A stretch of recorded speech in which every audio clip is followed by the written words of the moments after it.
I work for Uganda Coalition for Sustainable Development, an NGO based in Uganda, but working within Kenya, Uganda, and Tanzania at the moment.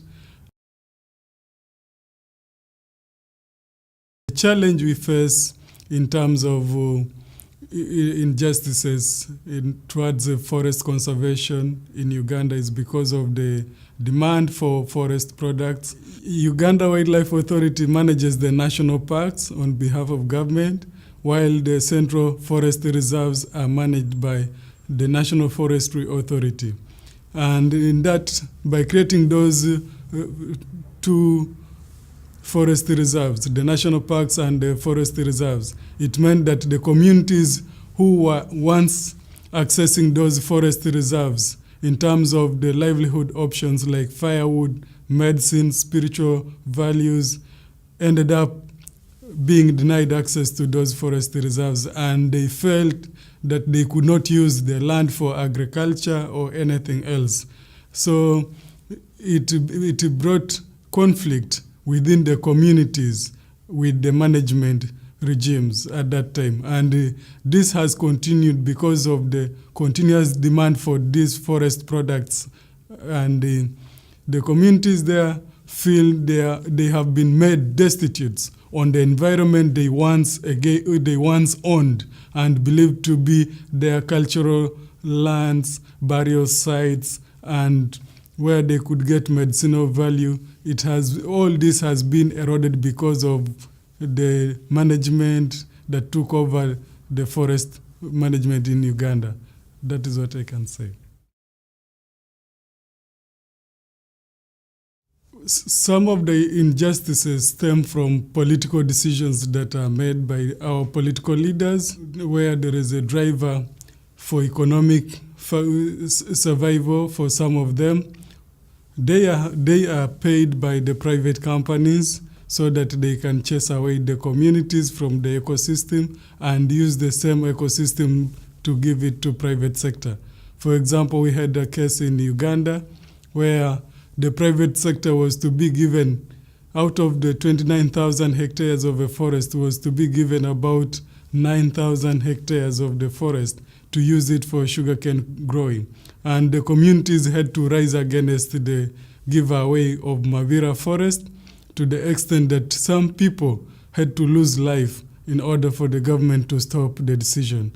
And that was because of massive campaign that people gave to the forest, and that is just one of the forests because it is near the city center, as opposed to so many that they are given away without the knowledge of the communities, and whereby the communities cannot make a big campaign out of it to make the forest survive. So that is the challenge.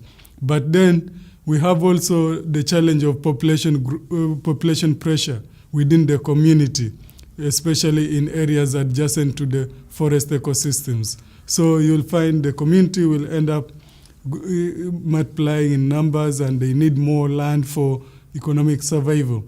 Because of the challenge of livelihood options, the forest provide the only source of income to some of the communities. So they'll end up going to the forest, and at the end they'll end up being confronting with the management officers responsible for the forest. So at the end there is conflict.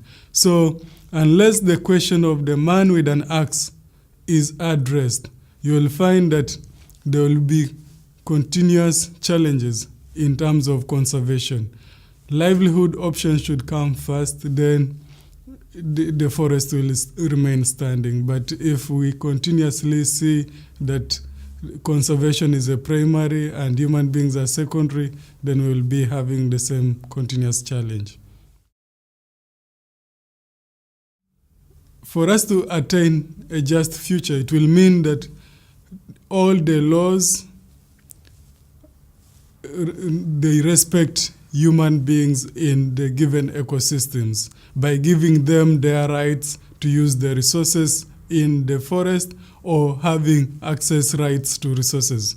Because the conflict stems because of access to resources. The forest provide resources like medicinal values, they have spiritual values, firewood, which is the main source of energy in most of our countries, especially in Africa, where biomass is about 97% for household energy. So if access to those resources is denied, then the communities will still find themselves on the wall, and they have to resist the status quo by fighting against the management regimes that are available.